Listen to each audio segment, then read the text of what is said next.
Tom gave us a great challenge for our collaboration with Workout Wednesday this year.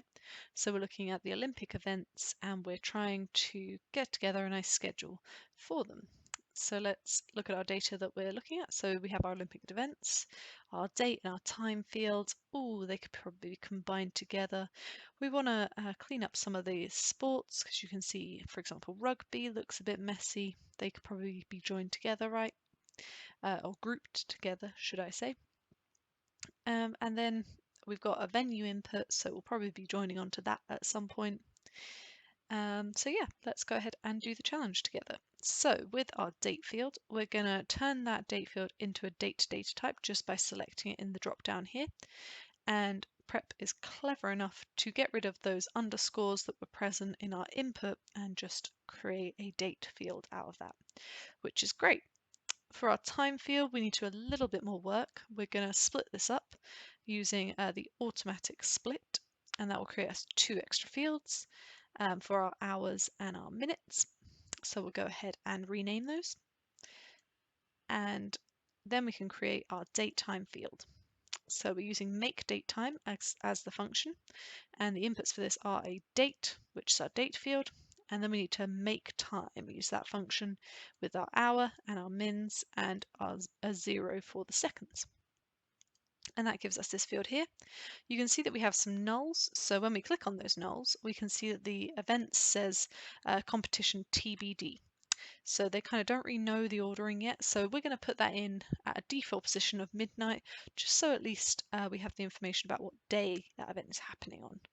So the way that we do that is we update our date time calculation, and we're saying if it's null, then create a date time or make date time with our date and just make the time of 000, so midnight basically on that date.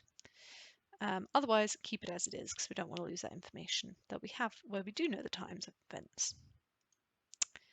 Okay, great. Now we can go on to that events, looking at our events. And okay, let me just step back into this step again for a minute. We can see that in certain events like this one here, if I make this column bigger down at the bottom, we can see that we've got lots of different events that are taking place all at the same time for shooting. So what we want to do is we want to split these up into their own field by the comma, and then we're going to pivot that columns down to rows so that we have 1 row per event. So we're going to highlight over that events field. I'll go back and show you it here, it's probably easier. And again, we're going to do our, well, no, actually this time we're going to do a custom split. And we're going to use a comma, and we're going to say we want to split off all those fields. And that creates us these additional 19 fields, or 18, 19 fields. Let me go scroll along and see. Yep, 19 extra fields. And then we can get rid of our events field from our workflow. When it comes to pivoting those events, then we're going to use our wildcard pivot option, and we're going to write the word split, and yep, we want the field name to contain the word split, and then that creates for us this event field that we just rename, and we also exclude those empty values there. Okay, so we're coming along nicely with this challenge. Now we're looking at grouping. So like we were saying with those sport names, if we start there, then let's just take a look at how that's been grouped. So I used for this grouping values by common characters, I think, and then did a little bit of additional extra grouping by eyesight. But you can see things like this baseball, softball one, anything that contains baseball or softball, we're putting into the baseball sport, or the baseball / softball sport, sorry. Things like, sorry, let me open that up for you again. Artistic gymnastics, just picking up those different spellings. Boxing, yeah, they can be one because they've just got a full stop after it for one of them, and so on and so forth, just tidying up that sport field. For sport type, I think I used the grouping option of common characters or spelling. And yeah, just really compared it to the output and tried to work out what I thought would be in where. I wouldn't be too worried about this part of the solution. Any kind of sensible grouping that makes sense, and maybe you do a little bit of manual tweaking towards the end.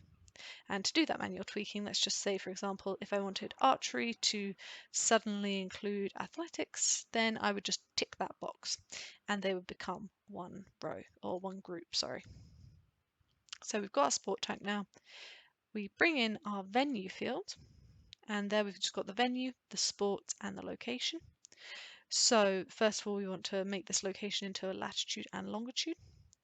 So we're going to just split that up again using just the automatic split, and then changing these data types to decimals and renaming them to latitude and longitude. Join those together, making sure that we join not only on the venue but also on the sport. And then for this final calculation that we need to do, we need to work out if it's a medal ceremony, and this is the logic that we are using. We're saying, does the event contain victory ceremony, or does the event contain a gold medal? And you can see that we get this Boolean true-false field where about 145 events contain a medal ceremony.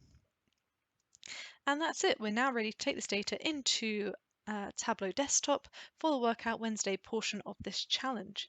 So thanks very much for getting involved with this, and yeah, thanks for watching.